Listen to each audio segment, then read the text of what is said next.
ఇసాక్ అయ్య గారికి వందనాలు. నాకు సాక్ష్యం ఏంటంటే, మేము కొంచెం ఇబ్బందిగా ఉన్నాము. మా తమ్ముడు యూకే వెళ్ళాడు.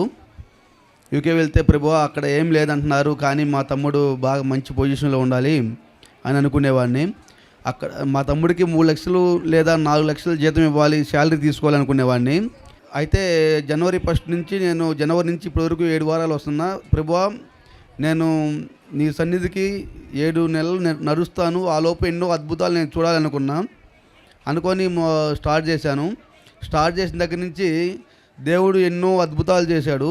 నేను 3 అడిగాను, ఆయన 3 వంతులు ఎక్స్ట్రా ఇచ్చాడు. అయితే లాస్ట్ మంత్ పోయిన నెల ఏం చేసామంటే, మేము వాటర్ కోసం బోర్ వేస్తున్నాము. ఇక్కడ ప్రార్థన జరిగే రోజే అక్కడ బోర్ బండి కూడా వస్తుంది. ఏం చేయాలి ప్రభువా, మరి నేను లేకపోతే అక్కడ జరగదు, మరి నా మనసంతా ఇక్కడే ఉంటుంది అని చెప్పేసి సరే అని చెప్పేసి వదిలేసి ఇక్కడికి వచ్చి తైలాభిషేకంలో పాల్గొన్నాను.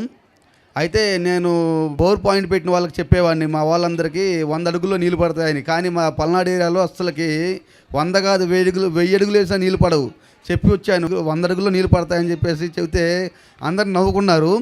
కానీ ఇక్కడ ప్రార్థన జరుగుతుంది, మా వాళ్ళు ఫోన్ చేశారు, 60 అడుగులు వేసాము, 60 అడుగుల్లో కొంచెం తేమ పడ్డదని, 100 అడుగుల్లో నీళ్ళు పడతాయని చెప్పి నేను చెప్పాను. కానీ 80 అడుగుల్లోనే నీళ్ళు పడ్డాయని ఇక్కడ నేను తైలాభిషేకంలో ఉండగానే కాల్ వచ్చింది. తర్వాత మళ్ళీ వేసాము, ఇంకా చేయండి, ఇంకా లోతు వేయండి అని చెప్పాము.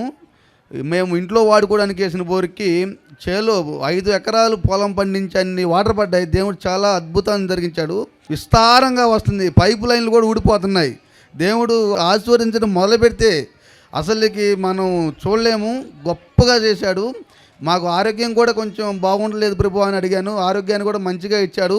దేవునికి వందనాలు. ఈ చిన్న సాక్ష్యాన్ని దీవించును గాక.